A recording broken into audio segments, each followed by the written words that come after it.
میں ایک سوال پوچھنا چاہتا ہوں، ہمیں سے کتنے لوگ ہیں جو اسکول گئے ہیں؟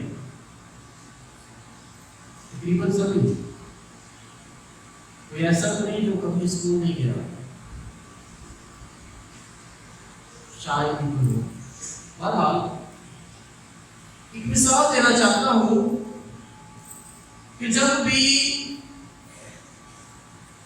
آپ نے تعلیم حاصل کی ہے تو جب بھی استاد جو ہے امتحان لیتا ہے تو کمرہ امتحان میں استاد کیا کرتا ہے؟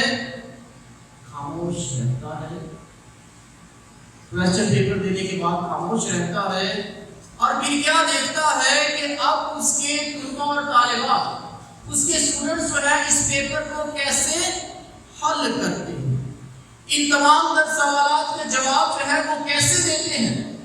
بس کئی تو بڑی ایمانداری سے کرتے ہیں اور کئی جو ہے آپ کو معلوم کیسے کرتے ہیں، کئی جو ہے بے ایمانی کے ساتھ اس پیپر کو حل کرنے کی کوشش کرتے ہیں تاکہ ان کے نمبر جو ہے وہ اچھے آ سکے۔ لیکن استاد کیا کرتا ہے؟ وہ بڑی خاموشی کے ساتھ دیکھتا ہے کہ ان کے طلباء اور طالبات نے کس طرح جو ہے پیپر کو حل کیا ہے۔ لہذا یہ امتحان کا وقت جو ہوتا ہے یہ ان کی قابلیت، ان کی صلاحیت، ان کی محنت اور مشقت کو پرکھنے کا وقت ہوتا ہے کہ جو کچھ استاد نے اسے سکھایا ہے کیا اس نے اپنی زندگی میں اپنایا ہے، اس سبق کو اچھے طریقے سے یاد کیا کہ نہیں کیا۔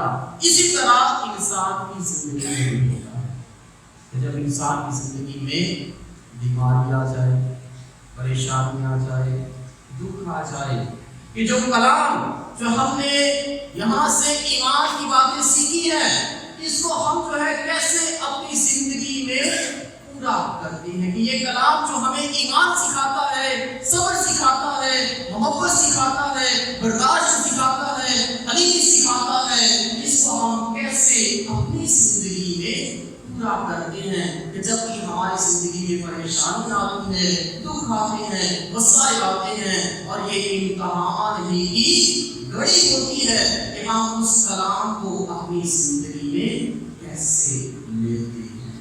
بس آج کی انجیل مقدس کے منہ سے ہم دیکھتے ہیں کہ انسان کی زندگی میں بھی ایسے مسائل آتے ہیں کہ جب انسان کو یوں لگتا ہے کہ اس کے اپنوں نے ہی اسے چھوڑ دیا ہے، خدا جو ہے شاید وہ بھی مجھے پیار نہیں کرتا، وہ بھی مجھے بھول گیا ہے، اور اس طرح انسان بھی جو ہے بہت دفعہ ڈراما ہو جاتا ہے، اس کی زندگی کی کشتی بھی جو ہے بے ایمانی کی طرف راغب ہو جاتی ہے، اور لوگ کیا کرتے ہیں؟